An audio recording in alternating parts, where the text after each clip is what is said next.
Assalamualaikum warahmatullahi wabarakatuh. Halo anak-anak, selamat pagi. Alhamdulillah hari ini kita bisa berjumpa kembali untuk melaksanakan pembelajaran bersama.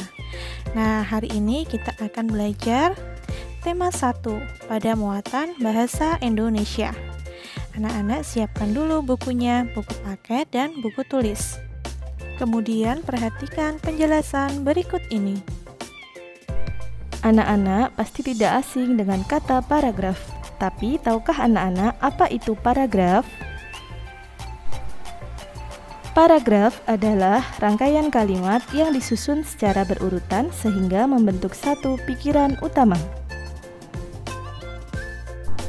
Sebuah paragraf didukung oleh unsur-unsur yang disebut dengan gagasan utama atau gagasan pokok dan gagasan penjelas atau gagasan pendukung. Apakah itu gagasan pokok dan gagasan penjelas? Silahkan anak-anak simak penjelasan berikut ini. Nah, apakah itu yang disebut dengan gagasan utama atau gagasan pokok? Gagasan utama adalah gagasan yang menjadi dasar pengembang suatu paragraf. Gagasan utama diwakilkan pada sebuah kalimat utama yang dapat diletakkan di awal, dan akhir. Kalimat utama adalah kalimat yang mengandung pikiran utama atau tema paragraf. Kalimat utama menyatakan gagasan yang merangkum seluruh isi kalimat dalam suatu paragraf. Kalimat utama yang terletak di akhir paragraf ditandai oleh kata penghubung berikut. Sebagai kesimpulan, jadi, dengan demikian, intinya, pada dasarnya.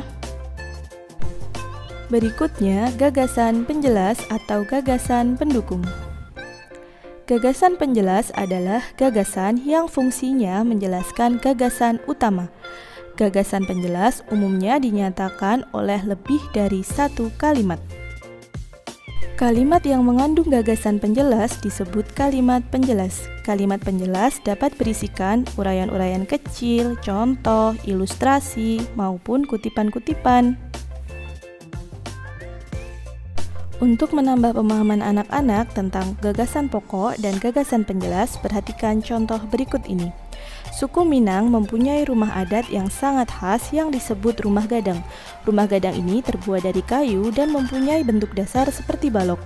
Lengkung atap rumahnya sangat tajam seperti tanduk kerbau, sedangkan lengkung badan rumah landai seperti badan kapal.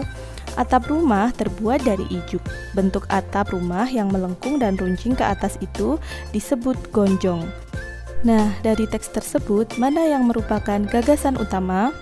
Gagasan utama dinyatakan dalam bentuk kalimat utama.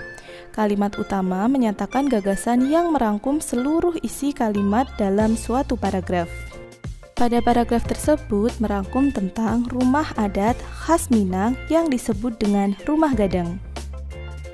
Jadi, gagasan pokok atau gagasan utama pada paragraf tadi terdapat pada kalimat pertama, yaitu suku Minang mempunyai rumah adat yang sangat khas yang disebut dengan rumah gadang.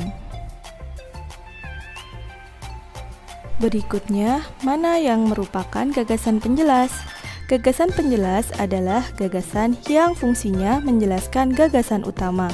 Berarti selain kalimat utama, yaitu selain kalimat pertama merupakan gagasan penjelas.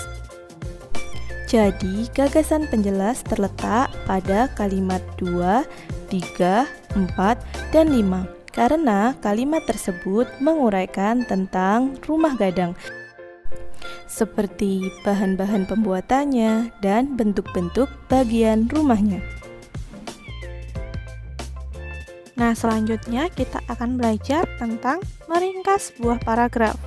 Rangkuman atau ringkasan merupakan penyajian bacaan dalam bentuk singkat dengan mempertahankan urutan isi pada bacaan asli.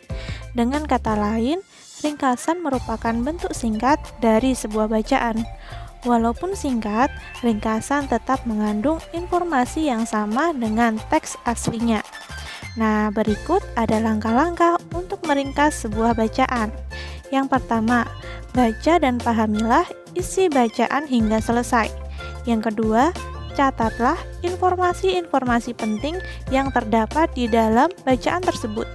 Dan yang terakhir, rangkailah kembali informasi-informasi penting tersebut menjadi tulisan yang ringkas menggunakan bahasamu sendiri.